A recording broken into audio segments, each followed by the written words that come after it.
Selain itu, jika demam tiba-tiba turun, ini kalau pada demam berdarah bukan merupakan tanda sembuh ya, tapi justru hati-hati atau tanda bahaya.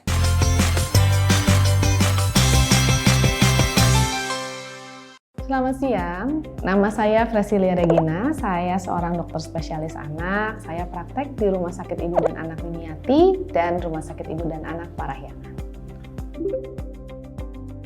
Karena saya sangat suka dengan anak-anak. Saya sangat tertarik bagaimana caranya memberikan yang terbaik buat anak-anak mulai dari pencegahan sedini mungkin. Oleh sebab itu saya sekolah ngambil bagian anak. Sejak tahun 2011, berarti sekitar sudah 13 tahun lebih ya, hampir 14 tahun. Paling sulit adalah kalau kita ke anak sendiri, karena kalau jadi dokter anak itu kan kita belajar banyak ya tentang teori.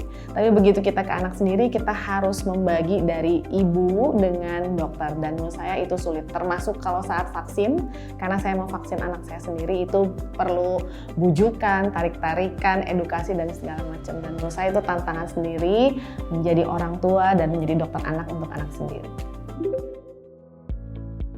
Ya, memang ya sebagai seorang dokter saya melihat kasus DBD itu cukup tinggi di Bandung. Nah, kalau kita lihat kenapa sih bisa setinggi ini angka kematiannya terutama secara nasional tahun 2024. Nah, ini perlu banget perhatian dan tindakan khusus. Apalagi kalau sekarang udah mulai musim hujan, resiko penyebaran DBD-nya makin meningkat karena genangan air di mana-mana nih. Nah, ini kan jadi sarang untuk berkembangnya nyamuk Aedes aegypti, penyebab utama dari infeksi demam berdarah dengue. Di sisi lain sebenarnya langkah pencegahan seperti 3M+ dan vaksinasi dengue itu tersedia.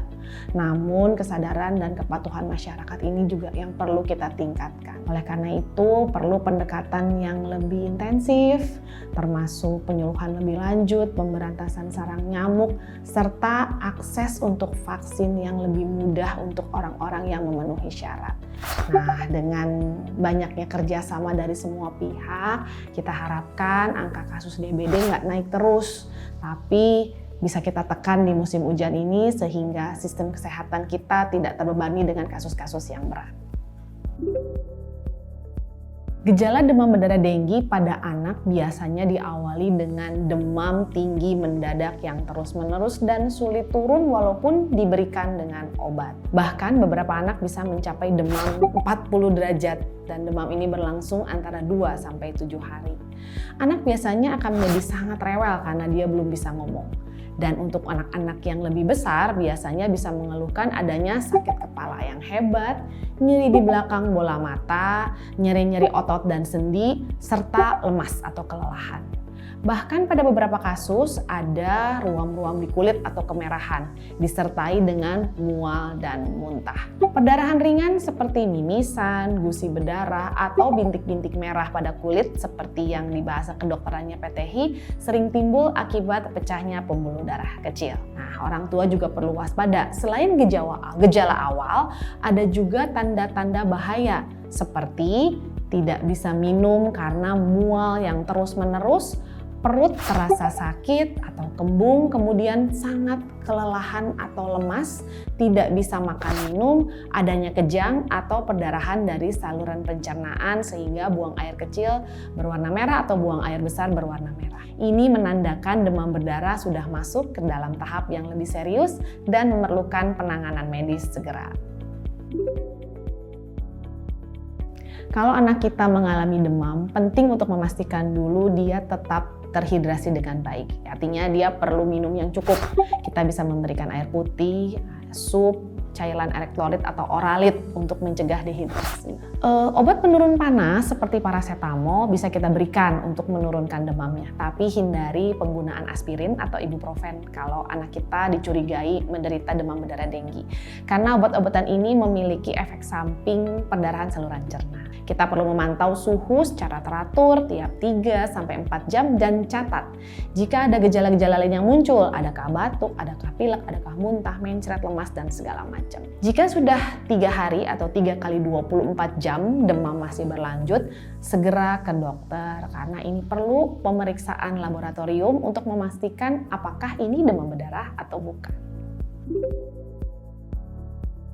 Anda harus segera membawa anak ke rumah sakit jika dia menunjukkan tanda-tanda yang mengarah pada demam berdarah. Seperti tadi kita sudah sebutkan, demam yang tinggi mendadak berlangsung lebih dari 2 hari tanpa ada tanda-tanda perbaikan. Kemudian muncul ruam atau bintik-bintik merah pada kulit, kemudian ada nyeri hebat di belakang bola mata, nyeri otot, nyeri sendi, anaknya susah minum, atau ada tanda-tanda perdarahan seperti mimisan atau gusi berdarah. Selain itu, jika demam tiba-tiba turun, ini kalau pada demam berdarah bukan merupakan tanda sembuh ya, tapi justru hati-hati atau tanda bahaya. Karena pada saat demam turun kita pantau juga nih, apakah dia semakin lemas, tidak responsif, seluruh tubuhnya keringat dingin.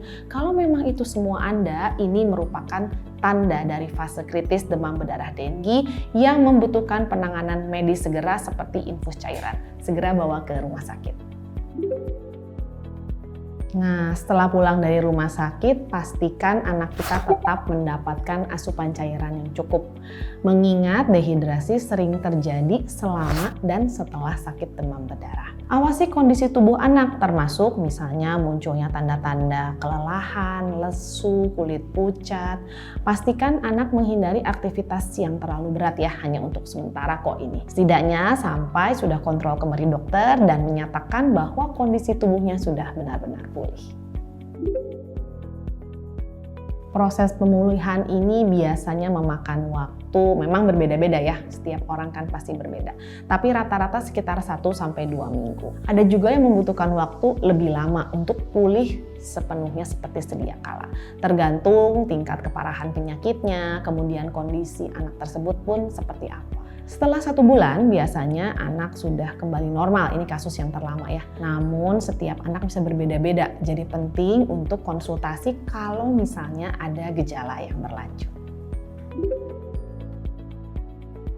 Rasa lelah adalah hal yang umum kita temukan setelah menderita demam berdarah.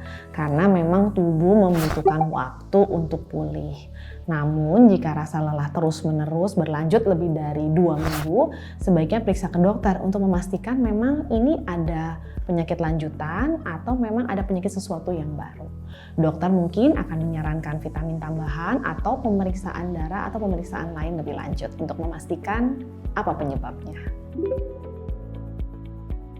Anak yang pernah terinfeksi demam berdarah bisa loh kena infeksi ulang.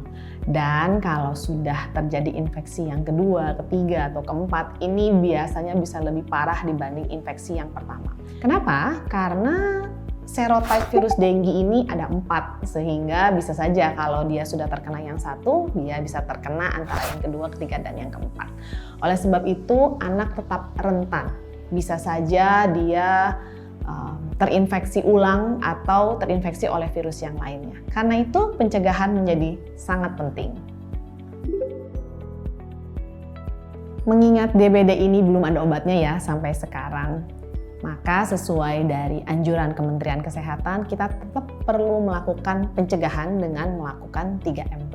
3M itu adalah menguras tempat penampungan air, menutup tempat-tempat penampungan air, mendaur ulang berbagai barang yang memiliki potensi untuk dijadikan tempat berkembang biaknya nyamuk Aedes aegypti. Dan plus adalah menanam tanaman yang dapat menangkal nyamuk, memeriksa tempat-tempat yang digunakan untuk penampungan air, memelihara ikan pemakan jentik nyamuk, menggunakan obat anti nyamuk, dan memasang kawat kasa pada jendela-jendela dan ventilasi yang ada di rumah.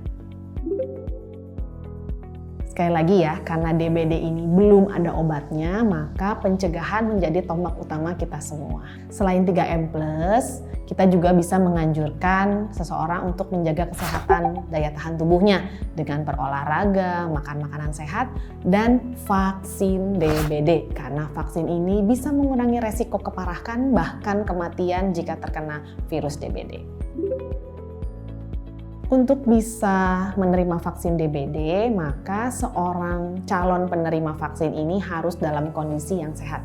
tidak ada riwayat alergi terhadap vaksin-vaksin sebelumnya, dan vaksin DBD ini tidak hanya diberikan kepada yang belum terkena, tapi juga diberikan kepada yang sudah terkena. Jadi kalau sebelumnya sudah pernah terkena DBD, bisa nggak divaksin? Jawabannya adalah bisa. Selain itu, vaksin DBD tidak dianjurkan untuk orang yang memiliki masalah daya tahan tubuh. Jadi lebih baik konsultasikan dulu dengan dokter sebelum divaksin ya. Vaksin DBD bisa diberikan pada anak dan dewasa. Nah, anak dari usia 6 tahun, dewasanya sampai 45 tahun. Vaksin DBD ini diberikan 2 dosis dengan jarak atau interval 3 bulan. Ikatan Dokter Anak Indonesia sudah mengeluarkan jadwal imunisasi untuk anak, di mana setiap vaksin sudah ada rekomendasi usia dan waktu pemberiannya tergantung pada kondisi kesehatan anak. Jadi sebagai orang tua, kita harus cek dan cari tahu terlebih dahulu jenis vaksin yang kita inginkan untuk anak kita. Jika anak sudah pernah terkena DBD atau bahkan sudah pernah dirawat dan tetap ingin vaksin DBD, maka vaksin ini bisa diberikan 3-6 bulan setelah anak dirawat. Tapi jangan lupa ya untuk konsultasikan terlebih dahulu ke dokter sebelum melakukan vaksinasi. Yang paling penting dari semua adalah pencegahan, karena sekali lagi kita sebutkan bahwa ini tidak ada obatnya gitu. Jadi apa sih pencegahannya? Kita ulang sekali lagi, ada 3M+ dan yang terpenting adalah vaksinasi DBD.